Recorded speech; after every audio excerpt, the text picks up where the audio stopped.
In DXit, you play as a newly created Lux who, from what I can understand, is basically a newborn guardian, just without the powers. The game all takes place on the plane of memory, an area in the afterlife currently under the threat of Donovan, a banished and pissed off guardian seeking vengeance. The main goal of the game will be to upgrade your artifact to its full potential and take on Donovan in a fight of the dead. The overall game itself is simple enough. It runs like your basic platformer, and with only 4 tools to unlock, you won't be scrambling to find which buttons go to what, allowing you to more focus on the game itself. While not everyone is a fan of voxel graphics, I personally don't mind them so long as it doesn't negatively affect the story. Luckily, DXit is crafted in a way that while you visibly see everything is indeed blocky, it just has a natural feel to it overall, like this is how it was meant to be.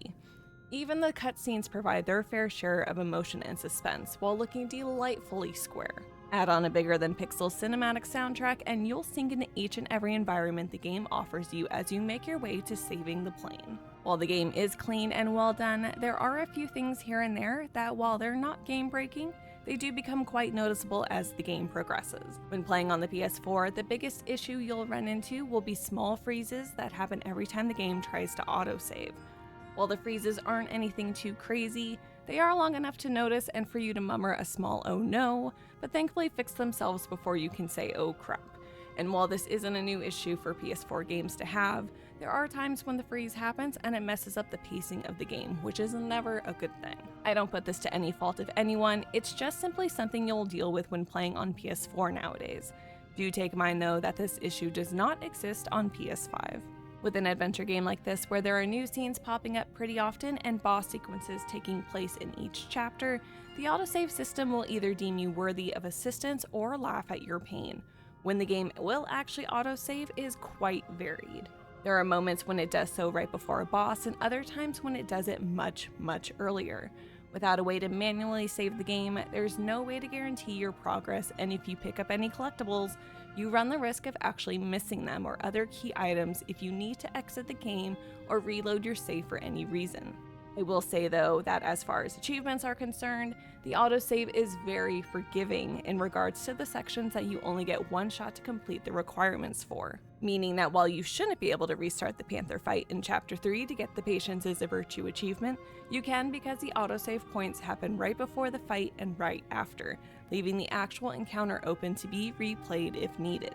Depending on your playstyle and how much time you have to actually play, not being able to manually save can potentially be a problem, especially since there's no chapter select. And look, I get it. Not all games should have chapter select, even if they could really use it. As a trophy hunter, I hate this.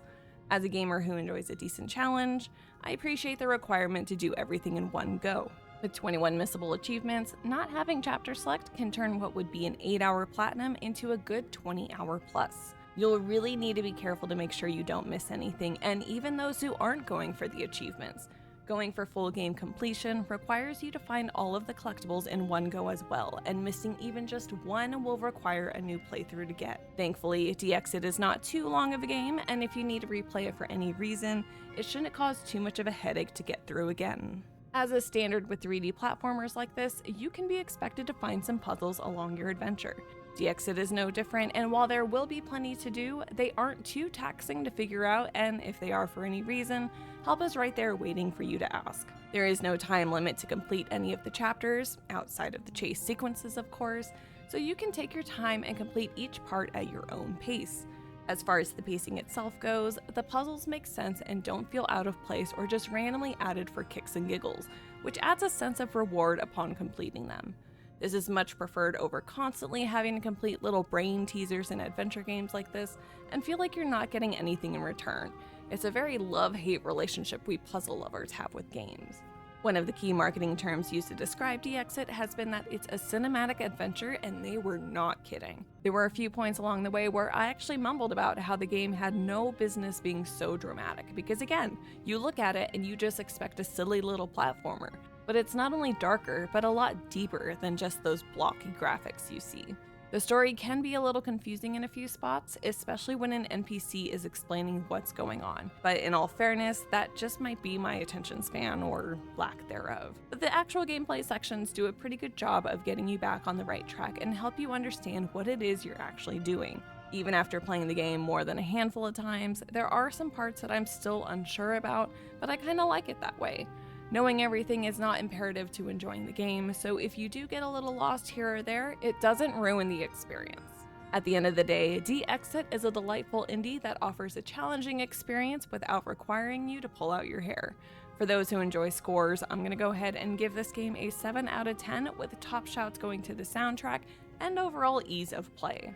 It's a game that all ages can just have fun with, and something that I can see being included in top indie gaming bundles in the future. If you're interested in checking this game out or want to know more about the achievements or just overall gameplay, a link to the trophy guide is provided below. De-Exit is out now and currently available on PlayStation, Switch, Xbox, and PC. Thank you all for watching, and be sure to leave a like and subscribe for more indie gaming content.